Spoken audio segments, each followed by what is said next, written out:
un nuevo programa de las provincias también existe.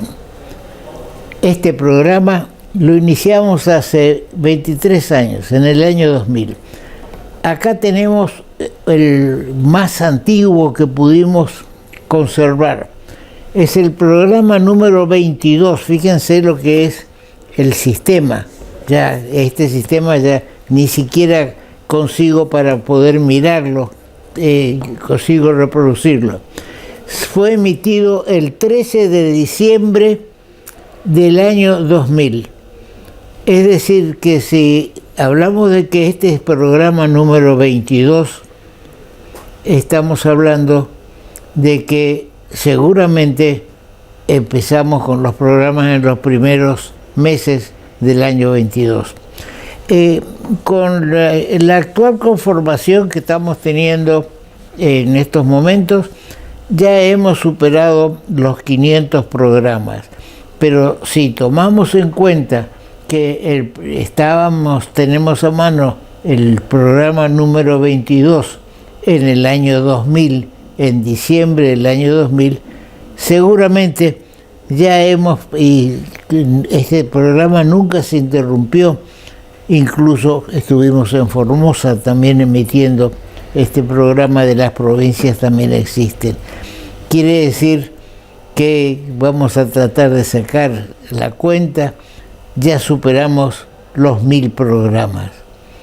Es mucho andar, con errores y aciertos, sin resultado económico, pero eso es accesorio.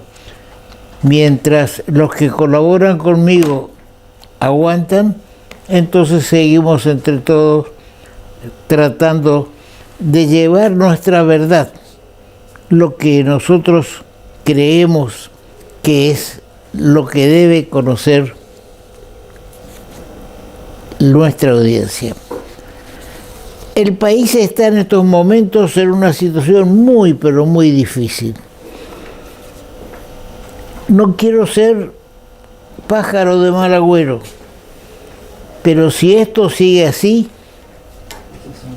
cuidado, que no volvamos a la época del 70, en que había terrorismo por un lado, represión por el otro, y el país era un caos.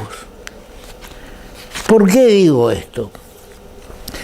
Porque si tomamos en cuenta los resultados de las elecciones que se hicieron ya en 14 provincias, incluido Corrientes, por supuesto, y ahí nos vamos a detener, hay desinterés de la gente, del ciudadano, en concurrir a elecciones. Hay una gran cantidad de votos en blanco, una gran cantidad de votos anulados y una gran ausencia, que es lo más grave. ¿Por qué es lo más grave? Porque lo decimos en un artículo de que en la mano de usted, ciudadano, de nosotros, de la ciudadanía pacífica, el voto es el arma con el cual podemos elegir a nuestros gobernantes.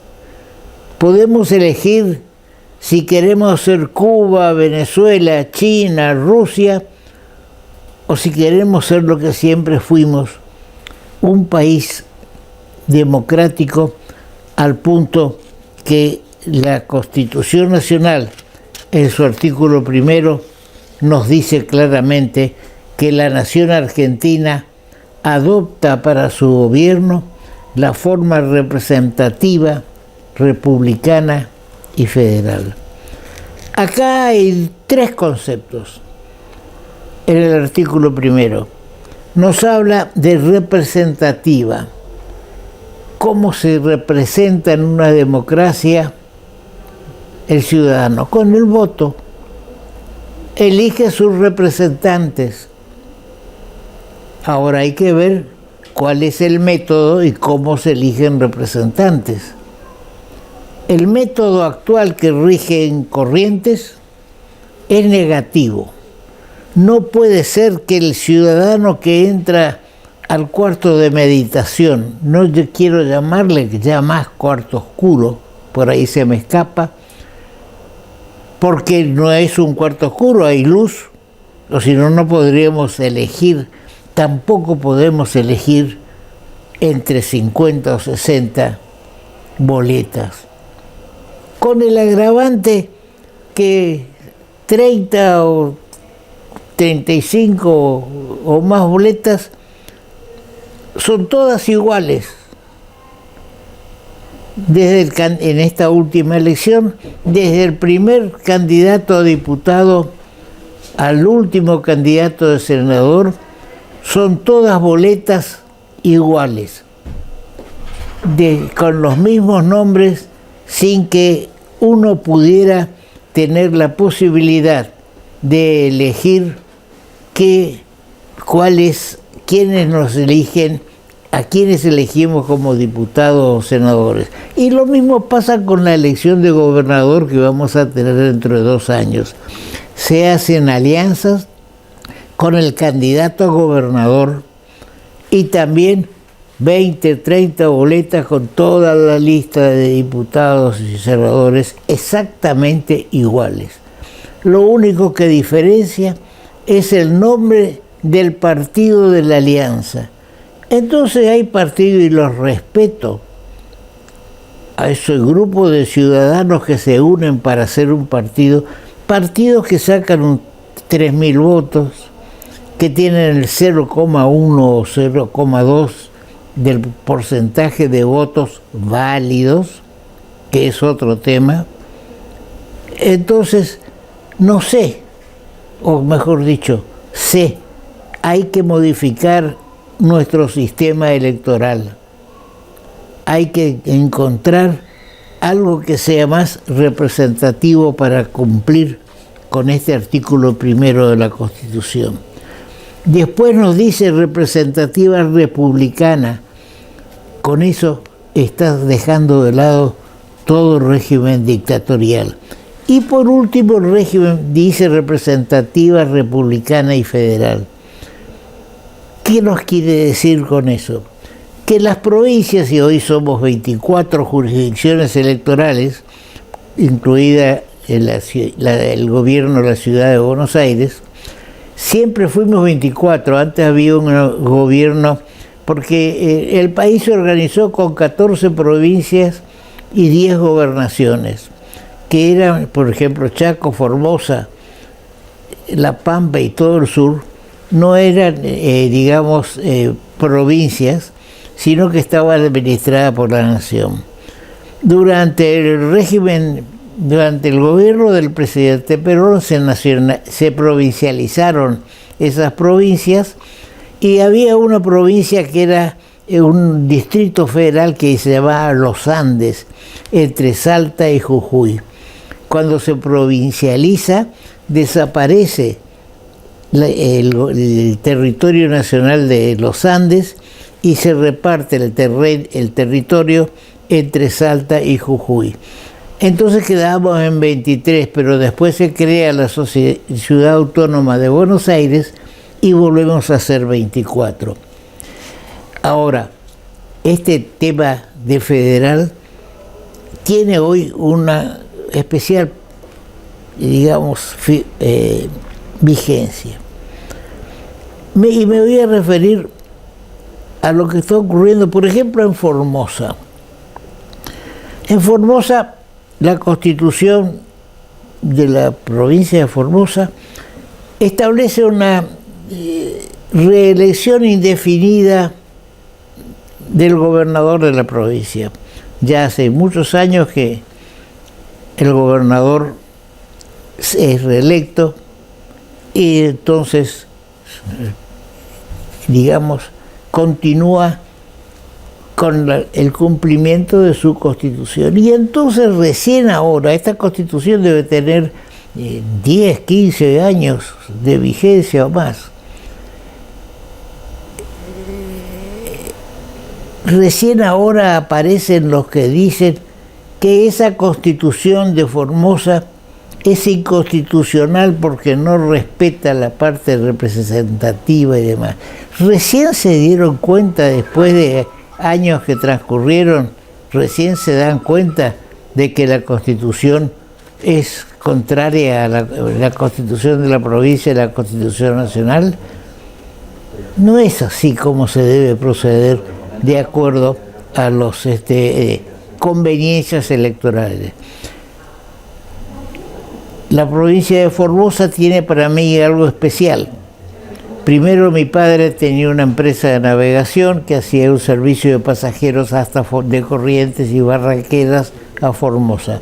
Segundo, que el primer gobernador constitucional que tuvo la provincia de Formosa fue mi primo hermano, el doctor Luis Gutniski. Entonces, cuando entramos en esta consideración, queremos referirnos a la amenaza que hay de intervenir la provincia de Jujuy porque hay disturbios. En Jujuy hubo una reforma constitucional, buena o mala porque no la leí, pero que fue votada por Juntos por el Cambio y también 11 diputados justicialistas. Entonces, ¿hasta dónde el justicialismo puede decir, no, esto está mal o está bien? Votaron la Constitución como está. Al punto que uno de los agitadores los agitadores se trasladaron todos a Jujuy. Hay que hacer lío para poder intervenirle a Gerardo Morales, presidente de la Unión Cívica Radical, intervenirle en la provincia. Y uno de ellos decía, en la televisión, decía que a esos 11 justicialistas elegidos por el pueblo había que echarlos del Partido Justicialista, porque Grabois, piquetero, y más que piquetero, bordeando la delincuencia, porque alterar el orden público es un delito. Bien, nosotros estamos con la institucionalización y el respeto a lo que ocurre en cada provincia, que hay agitadores, que hay problemas, porque digamos, sí hay desocupación, hay inflación, es cierto, todo eso es cierto, pero eso no depende de los gobiernos de provincia, depende de la política nacional. Hoy vamos a tener como invitado al doctor Aníbal Tosetti. El doctor Aníbal Tosetti, con un grupo de ciudadanos amigos seguramente, creó la Asociación Compromiso Ciudadano. Él es el presidente. Vamos a un corte y ya estamos con él. Hagamos una ciudad más limpia y sustentable. Separa plásticos, papeles, cartones, metales y vidrios y llévalos a los puntos verdes para que sean reciclados. Los encontrás en las plazas Vera, Libertad y Torrent o en los parques Mitre y Cambacuá. Conocé dónde están los demás puntos y toda la info en ciudaddecorrientes.gov.ar/reciclando juntos. Municipalidad de Corrientes. Estamos con el doctor Aníbal Tosetti. El doctor Aníbal Tosetti no fue nunca diputado, senador, fue un ciudadano, y lo es. Ha sido asesor, por supuesto, como abogado, de algún gobierno, de algún ministro, de alguno, pero siempre se ha dedicado a la actividad privada, fundamentalmente, y nos conocemos desde hace muchos años. Era formado, como decíamos, la Asociación Compromiso Ciudadano. Aníbal, bienvenido a nuestro programa. Gracias, Horacio. Y antes de entrar en tema, quiero felicitarte. Hacía rato que no te visitaba en este programa y soy consciente de que la situación está difícil, no obstante seguís batallando, seguís informando a la ciudadanía, que es importante, muy importante en esta época, no escuchar una sola campana, sino también la otra, la de mayor objetividad. Así es. Y en ese sentido tengo que destacar que muchas veces, no es para halagarte, ni al amigo, ni al periodista Horacio, en charlas de café, muchas veces hemos comentado tus editoriales o tus palabras acerca de lo que decís en este programa que lleva tantos años, seguramente más de 1000 ediciones. Así que es para estar orgulloso de estar aquí contigo, sinceramente, y que sigas en ese ritmo tratando de aclarar muchos temas que hoy día, Horacio, vos sabés mejor que yo, que lo cotidiano se vuelve normal. Pareciera ser que este relativismo que vivimos hace mucho tiempo, todo justifica, donde el hombre hoy es el hombre light, el hombre donde se interesa de todo pero poco, donde el hombre de hoy trata de ser superficial, opinar de todo sin profundidad, y eso hace muy mal porque no se entromete realmente profundamente como tendría que ser, más si es un hombre ya grande, ciudadano, empresario, comerciante, funcionario, donde prima lo individual por encima de lo social o comunitario. Así que esta voz, tal vez a veces en el desierto que vos emitís semanalmente, es importante como una guía, como que no todo está perdido, como que alguna estrella todavía brilla. Así que realmente te felicito por esto que haces aquí en Corrientes, y que sé que tiene expansión en provincias vecinas y en otros lados. Bien, gracias. ¿Por qué es esta asociación Compromiso Ciudadano? Mira, te cuento un poquito la historia de Compromiso Ciudadano. Allá por 2012, o sea que ya vamos a cumplir 11 años, en una de las intervenciones de invitación a la ciudadanía para que intervengan, para que hagan eco a situaciones que ocurrían durante el gobierno de la señora Fernández de Kirchner, en esa época presidente, convocaban incluso un programa privado de televisión donde se juntara, donde hubiera cámaras de televisión, y en ese momento en Corrientes nos juntábamos en la esquina de San Juan y Costanera, no sé si recordás, sí, que había una cámara ahí que transmitía en directo a ATN de Buenos Aires, donde visitaba distintas ciudades, distintas provincias y mostraba la convocatoria. Luego de una de esas reuniones bastante importantes por la cantidad de gente, nos juntamos un grupo de amigos o de conocidos que más o menos estábamos de acuerdo en protestar sobre cosas que en ese momento llamaban la atención, y una vez que terminó decidimos ir a tomar una cerveza, era un día de calor, y fuimos a un bar cercano a reunirnos, y de ahí surge la idea de por qué no que eso tenga más fuerza, más contenido, más incluso un sentido no partidario, pero sí político. Claro. Porque estábamos juntos, gente de distinta ideología, pero que todos bregábamos por el bien común. Muy buena tu diferenciación. Una cosa es la política y otra es la militancia partidaria. Exacto, exacto. Y entonces de ahí esa semilla fue, digamos, germinando, y quedamos en que nos íbamos a reunir cada 15 días si la situación ameritaba, o si no una vez al mes, como para discutir, intercambiar opiniones. Incluso vos recordarás que fuiste invitado más de una vez. Así es. A hablar de distintos temas. La última vez creo que hablaste sobre nuestro fallido proyecto de segundo puente, Chaco Corrientes. Así que eso fue creciendo y renovándose, en el sentido de que fue incorporando gente. En este momento debemos ser más o menos 30 personas. La mayoría, la única condición es de que no mezclar las cuestiones partidarias, pero discutir temas políticos. Y en ese sentido somos estrictos, y hacer una crítica constructiva cuando algún tema consideramos que no está dentro del camino adecuado, a través de los medios publicamos alguna solicitada, nuestra opinión sobre qué debe modificarse, sobre qué debe hacerse, temas comunes a que hacen a toda la participación ciudadana.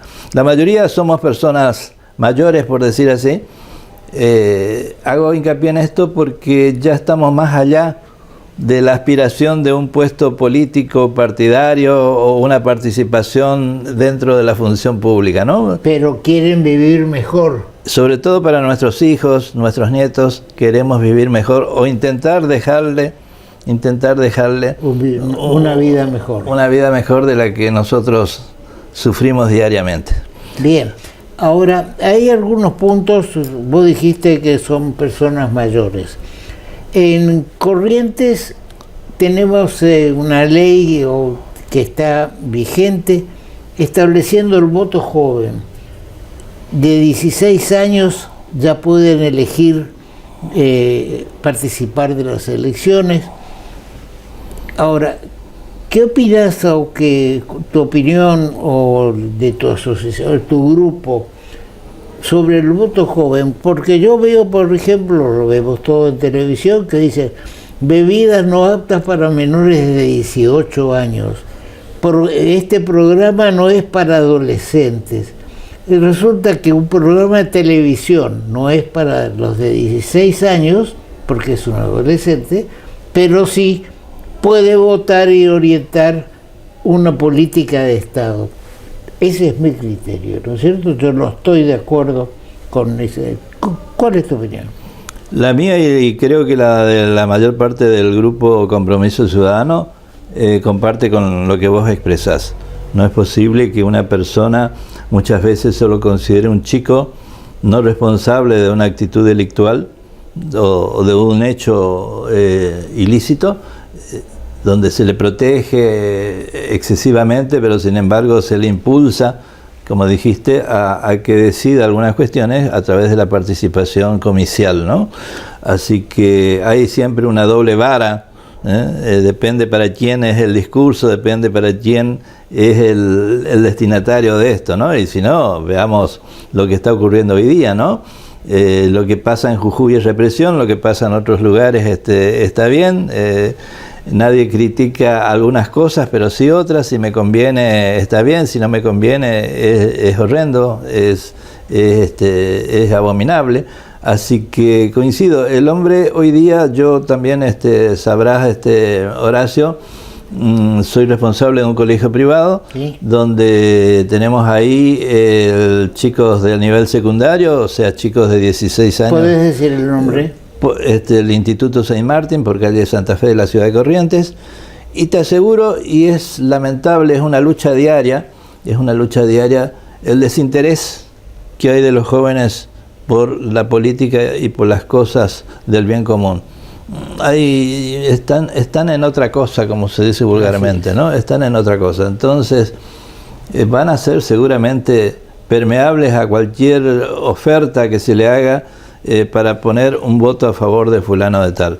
Así que yo creo que tendría que ser no menos de 18 años la edad ideal como para poder discernir, y donde ya se supone que a esa edad ya terminó el ciclo secundario, ya está en la facultad, ya está buscando trabajo, ya tiene otra perspectiva, otra visión de la realidad, y eso lo puede movilizar a que se inspire o piense más antes de entrar al cuarto oscuro para emitir el voto. Generalmente a los 16 años todavía se está cruzando el secundario, sí, ¿no? Por supuesto, y ni siquiera el último año, es el penúltimo año si es que va bien.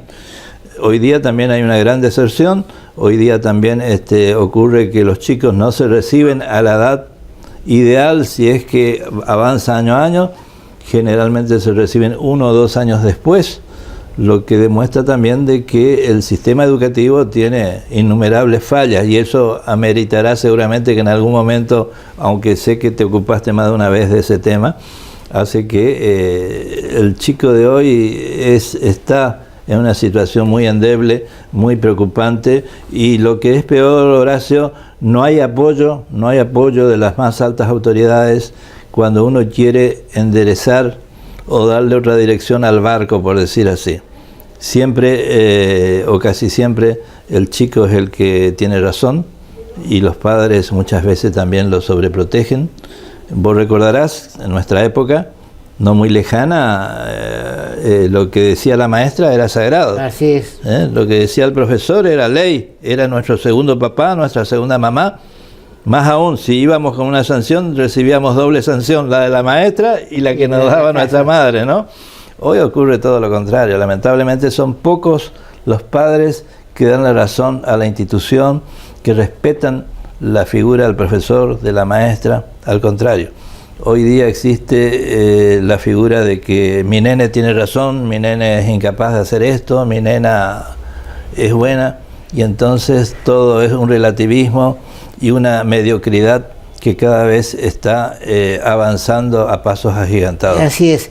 En otra época teníamos en el secundario una materia que era educación cívica, que después se convirtió en otra época en educación democrática, y no sé si hoy día se habla de algo de eso en el secundario. Se habla, pero es una materia donde antes tenía más horas cátedras, ahora ha disminuido, no mucho, pero no se le da la importancia que tuviera que ser. Hoy día incluso existe o se pretende dar educación de género, educación sexual, es decir, aprovecha todo ese conjunto como para ocuparse también de otros temas, pero temas tan importantes como el bullying, por ejemplo, no es tratado con la firmeza, ni con las horas, ni con la seguridad, ni con la profesionalidad que él mismo merece, que es uno de los problemas que hoy día más agita y más provoca situaciones enojosas dentro de una escuela, la burla de un alumno a otro, entre ellos que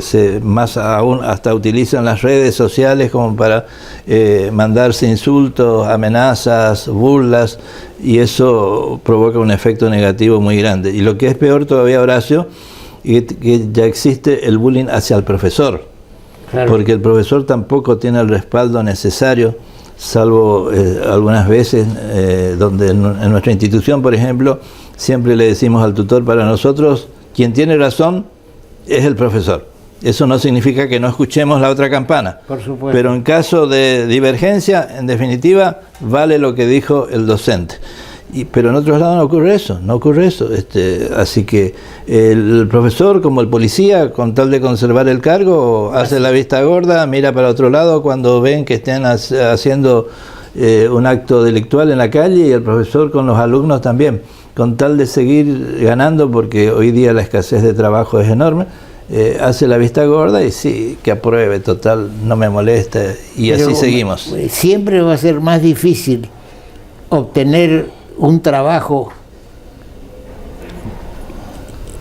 lícito cuanto menos educación se tenga. Así es. Por eso yo soy sarmientino, partidario de Domingo Faustino Sarmiento, y me traslado a la lucha de él, de Moreno y demás, que querían ilustrar al soberano, porque si no, hablar, por ejemplo, de un voto calificado es irritante, porque hay gente que cursó todo el secundario, pero que no aprovechó la enseñanza, entonces no podemos decir que vota únicamente el que aprobó el secundario o que reúne tales o cuales condiciones, pero sí lo que tenemos que ser exigentes como ciudadanos, y alguna vez fui 2 veces diputado y algunas funciones tuve en el tema, tenemos que ser exigentes en la educación y en la orientación que se le da al alumno. Por eso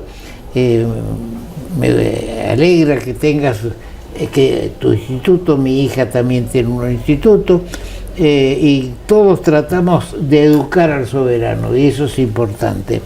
Ahora, dentro de esa situación, no podemos cerrar los ojos ante los hechos políticos que se producen en el país. No digo que se trasladen eso a los alumnos ni nada, sino la imagen del director, del profesor.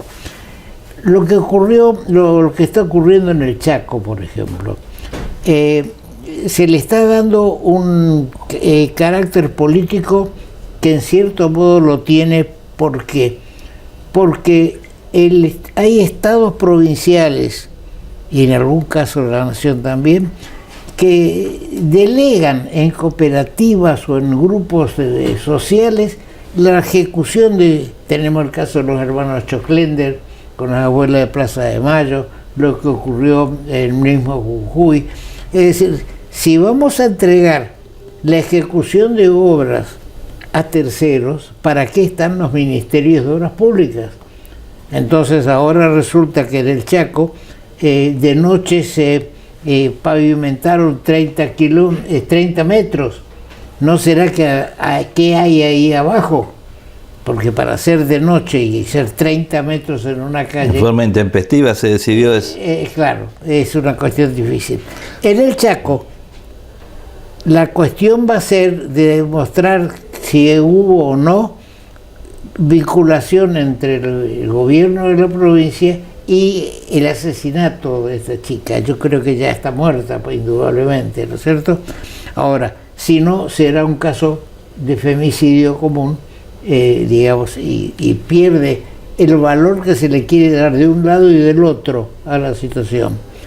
¿Cuál es tu opinión? Yo creo que efectivamente va a ocurrir lo último, es decir, se va a deslindar la responsabilidad del gobierno, se va a convertir en un femicidio, pero estimo, Horacio, siguiendo el famoso caso que ocurrió en su momento en Catamarca con María Soledad, donde también y eran otras épocas, sí, no sí, había sí. todo el marco legal que existe ahora con respecto a la paridad de género, abuso, etcétera, etcétera.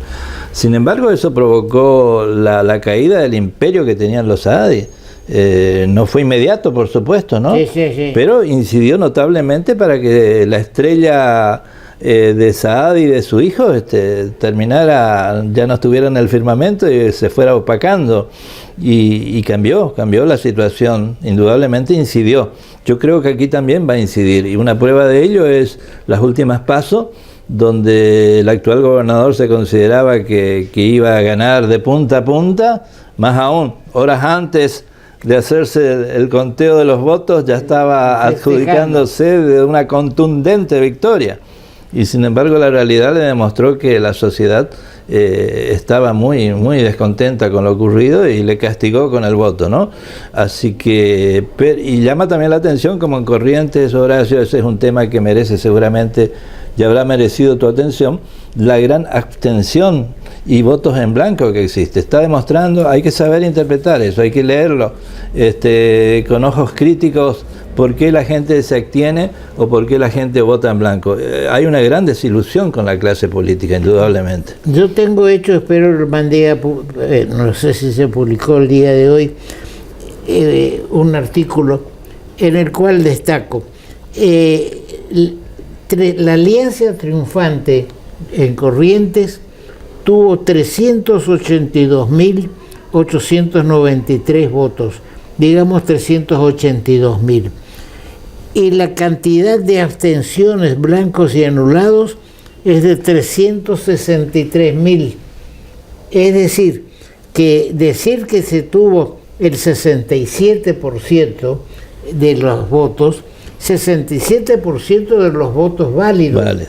Pero si tomamos en cuenta que tenemos casi 1 millón en el padrón, 382.000 votos que obtiene una alianza. No abro juicios sobre qué alianza es, pero la alianza triunfante representa el 30% de los habilitados para votar. Así es. No de los total de habitantes, todavía baja más el porcentaje. Y el gobernante, en mi criterio, Aníbal, tiene que tomar en serio. Una cosa es lo que se dice y otra cosa es lo que se debe tomar en cuenta. Está muy bien, sí, tuvimos el 62%, 67% de los votos, pero es nada más que el 30%. Así es, esa es la lectura adecuada. La lectura adecuada. Entonces hay que gobernar para los 900, no gobernar únicamente para un sector. En Corrientes tenemos realmente un gobierno que paga los sueldos, paga las jubilaciones, que hay tranquilidad social, ¿no es cierto? Esperemos que este intento que hay de intervenir la provincia de Jujuy, porque es muy fácil juntar, y entro en un terreno, juntar 1.000 o 2.000 personas para hacer un barullo, para quemar la legislatura. Pero eso no justifica que se pueda intervenir una provincia, porque si no, hasta nosotros de Corrientes estamos expuestos por decretos de necesidad y urgencia de ser intervenidos, ¿no es cierto? Pero de nuestra conversación rescato todo lo que es del tema de educación, porque para mí y para vos, para los que hacen institutos privados de educación, se nota que la falta que hay desde digamos, de la educación pública, gratuita y demás, entonces los padres quieren tener hijos preparados y lamentablemente el Estado no soluciona eso y lo solucionan los privados. Yo te felicito por que mantengas tu colegio. Cada vez cuesta más, ¿eh? Cuesta más por la situación imperante económicamente. Sí, muchos alumnos se han ido porque los padres vienen con tristeza a decir que ya no le da más el presupuesto. Y también está aquel que, habiéndole llevado a su hija a una escuela pública, al mes o menos del mes viene diciendo: ¿puedo venir de vuelta? Porque si bien allá es gratuita, la situación es tan lamentable. No aprende. No solamente no aprende, hasta cuestiones de seguridad muchas veces hace, ¿no? Hasta lamentablemente se ha dado casos que no quiero generalizar, ¿no? Pero ha ocurrido casos de chicos que tienen que salir al recreo con su mochila, porque si dejan en el salón tiene la posibilidad de que se que le otros chicos saquen algo y eso no hay solución, ¿no? Más allá del bullying, más allá de todas estas situaciones, más allá de todo lo que significa, también donde muchas veces se fuma marihuana, no digo dentro de la escuela, pero enfrente le están ofreciendo en la vereda a los chicos ingresar a ese submundo tan... Claro. Fíjate, hay otra cosa que es ya el campo universitario que sucedió en Córdoba, y hay muchos casos, que un profesor exigía por intermediarios que una suma de dinero para aprobar la materia en la Facultad de Odontología de Córdoba. De esa forma, el que no estaba en la lista no aprobaba. A mí me pasó eso. Yo estuve allá lejos de hace la Facultad tiempo, Estatal. En la Facultad Estatal. Y yo estaba en 1954 en la Facultad de Derecho de la Universidad del Litoral de Santa Fe. Y teníamos una materia, ya lo dije, cité en otro programa, que era Psicología Jurídica, que estaba a cargo del padre Badanelli, o sea, digamos, hombre de López Rega, que digamos era el sacerdote de Recreo, una ciudad cerca de la ciudad de Santa Fe. Bien, teníamos lo que llegábamos, y los que estaban más avanzados decían: hay un apunte de Psicología Jurídica que tenés que comprarlo. ¿Por qué? Porque tenés que comprarlo. Entonces íbamos frente a Abad y Beder, que también estuvieron acá, y había una planilla donde uno tenía que ir con la libreta universitaria, comprar el libro, el apunte, y eso tenía el padre Badanelli, que lo tenía sobre el escritorio, y decía: fulano, pase. ¿Y qué tal? ¿Cómo anda? Bien, aprobado. Mengano, ¿no compró el apunte? Bueno, ahí lo volvía loco en el tema. Y lo triste, Aníbal, que el que aparece como autor de ese apunte era un correntino. No voy a decir el nombre porque no vale la pena. Es desagradable prestarse a una situación de ese tipo. Bien, el tiempo se nos va y te agradezco mucho y espero, anoche no pude concurrir porque ya mis años tienen sus exigencias. Pero queda el compromiso de que puedas la próxima vez estar con nosotros. Con mucho gusto. Gracias por Al contrario, y te felicito una vez más por todo lo que seguís haciendo con la misma fuerza del primer día. Eso es importante, loable y es ejemplificador tu actitud. Muchas gracias. Vamos a un corte.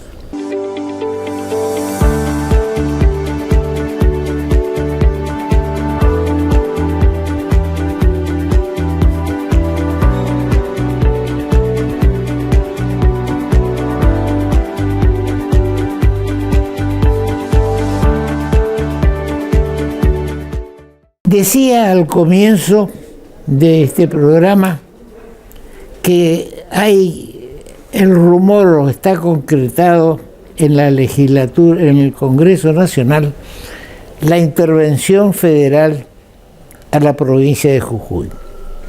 La provincia de Jujuy tuvo hace muy pocos meses unas elecciones de gobernador, es decir, que está cumpliendo con el mandato que tiene según la Constitución de la provincia de Jujuy. ¿Por qué se interviene una provincia? Para tratar de cambiarle el signo político a esa provincia.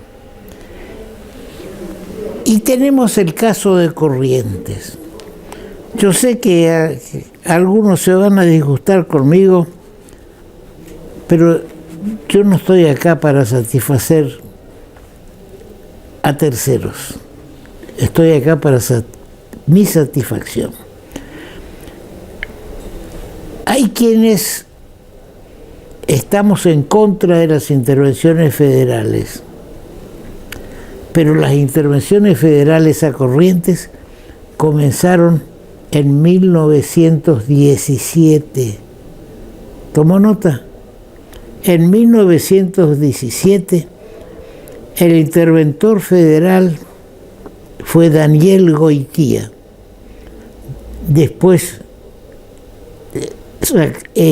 Zacarías Agüero Vera, otro interventor en 2018, y José Giumbra en el 19. Es decir, que del 17 al 19, Corrientes, que tenía un gobernador que era Mariano Indalecio Loza, fue intervenido por el gobierno nacional. ¿Quién era el presidente de la República? Hipólito Yrigoyen, Unión Cívica Radical. Del 17, en 3 hechos sucesivos, durante la presidencia de Hipólito Yrigoyen, del 17 al 19, se intervino la provincia de Corrientes. ¿Para qué? Era el pacto, Paco dice la información, que era para cambiar la orientación política. Pero resulta que en el 19 vuelve a ganar Adolfo Conte como gobernador y Edmundo Rezoagli como vicegobernador, y el pacto autonomista, digamos, Conte liberal y Rezoagli seguramente autonomista. Después sigue José Robert del 21 al 25, después Benjamín González del 25 al 29. Pero ¿qué pasa?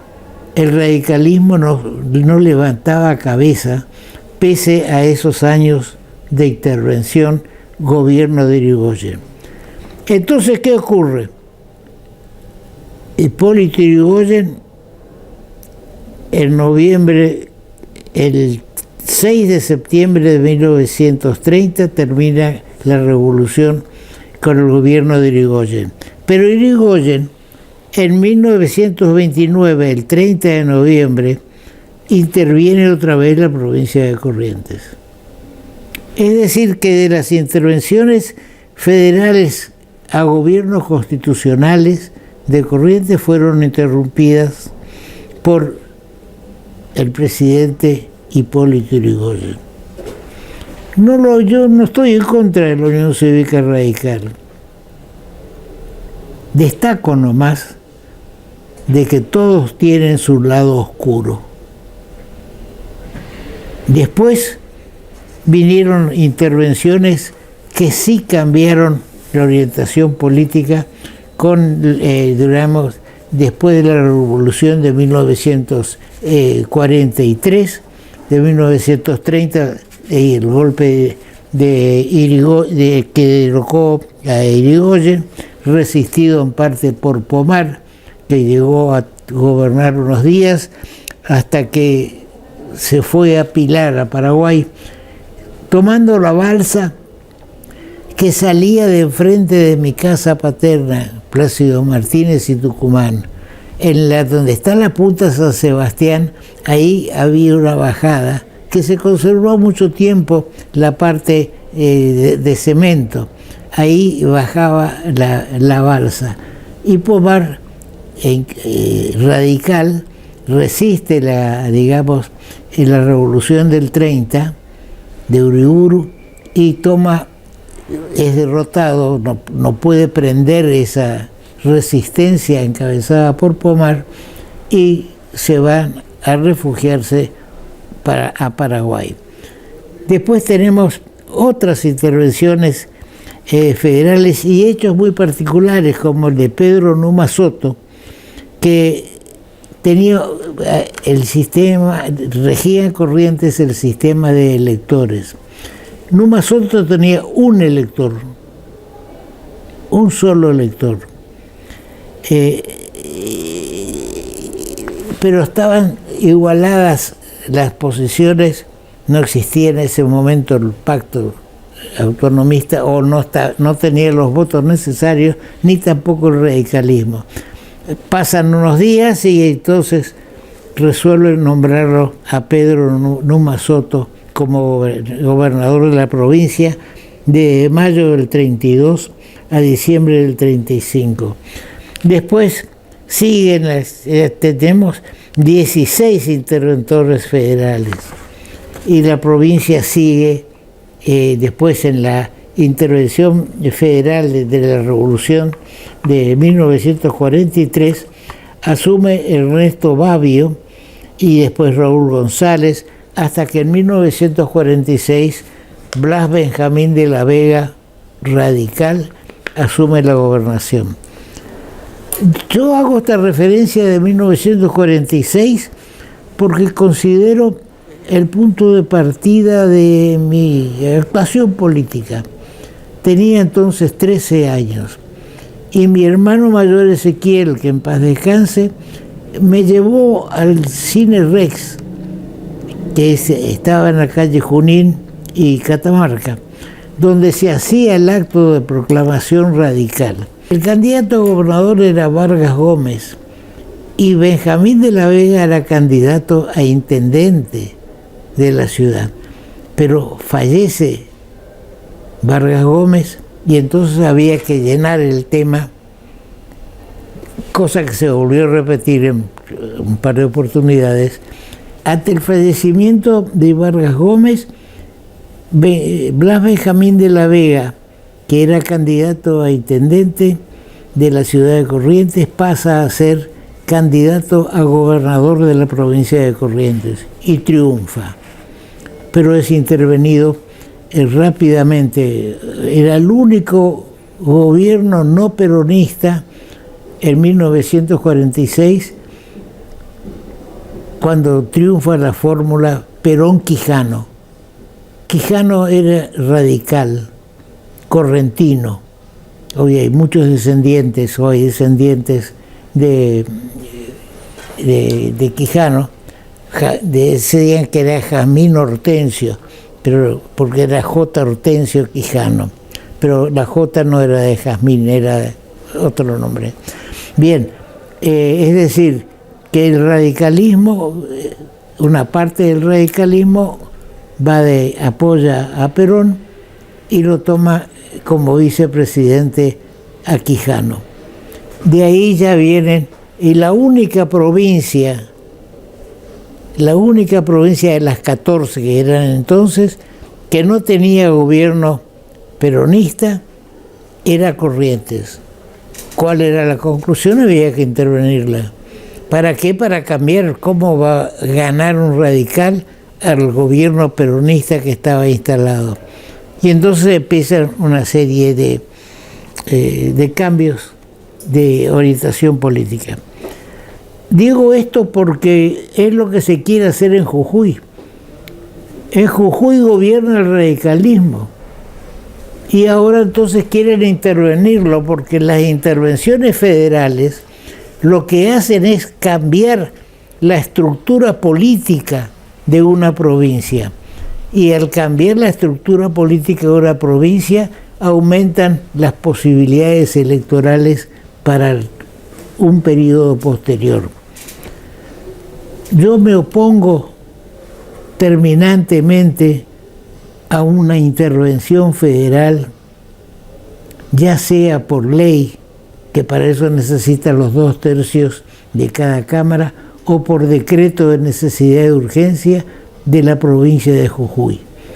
Jujuy está siendo en estos momentos, está convulsionada por gente que fue desde Córdoba, de otros lados, para levantar a los ciudadanos de Jujuy, para que el país vea que eso está en conflicto. Hasta hay una declaración de una comisión de Naciones Unidas, o digamos, no de Naciones Unidas, sino del Comité Interamericano, que condena los hechos de violencia. Pero nadie habla se habla de la represión, pero nadie hace pie en qué provoca la represión. Ahora yo me pregunto, si hay alteración del orden, si se quiere quemar la legislatura o se inicia a quemar la legislatura, los legisladores que están adentro tienen que salir gateando por el humo y por la quemazón. ¿Eso no debe ser reprimido? Piense usted, si mañana le queman su casa, ¿qué va a hacer usted? ¿Llama a la policía, a los bomberos? Y la policía, si alguien le está queriendo quemar su casa, lo va a reprimir. Pero bien, Chaco. Hablábamos rápidamente del tema con el doctor Aníbal Tosetti. El Chaco tiene un problema muy serio. Por la cuestión de delegación de sus funciones específicas, los estados provinciales no pueden delegar en organizaciones sociales, sea Abuelas de Plaza de Mayo, Milagro Salas, Sena, en el Chaco el nombre de Sena es bastante difícil de pronunciar, darles el dinero para que ellos hagan las casas. ¿Por qué? ¿No existe un Ministerio de Obras Públicas? Acá en Corrientes entiendo que no hay ninguna delegación. O hace la obra, el Ministerio de Obras Públicas convoca a licitación, pero es el que conduce el problema, no una organización sindical. Y eso trae excesos, y entonces la mujer de Sena Acuña pretendía ser intendente de la ciudad de Resistencia. Sena, primer diputado provincial. Ahora, tampoco estoy, así como estoy en desacuerdo con estos nombramientos o candidaturas, tampoco puede el gobernador ordenar que se baje la boleta en donde están Sena y su mujer como candidatos, porque están siendo investigados, ni siquiera tienen condena de primera instancia. Eso fue querer sacarse de encima ante la opinión pública, como diciendo: yo no tengo nada que ver con ellos. Sí, Coqui, vos tenés algo que ver. Tenés que ver porque le diste el dinero necesario o no para construir viviendas, cuando tenías que haberlo hecho por intermedio de tu Ministerio de Obras Públicas. Y te tuteo porque somos conocidos y hasta diría que tenemos un cierto grado de amistad. Entonces, ¿por qué se va a intervenir a Jujuy?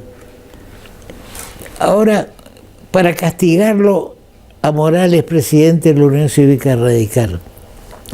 Pero hay una doble interpretación.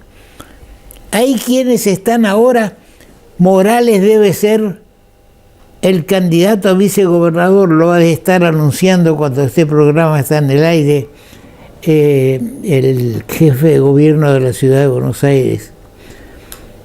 ¿Quién va a ser su compañero de fórmula? Hay quienes dicen, ahí está, eso es lo que hay que hacer, hay que poner orden en todos los órdenes, decía Pedro Eugenio Aramburu cuando era candidato a presidente. Hay que poner orden, dice. Otros dicen, ¿cómo va a ser candidato a vicepresidente un represor? No, no es un represor.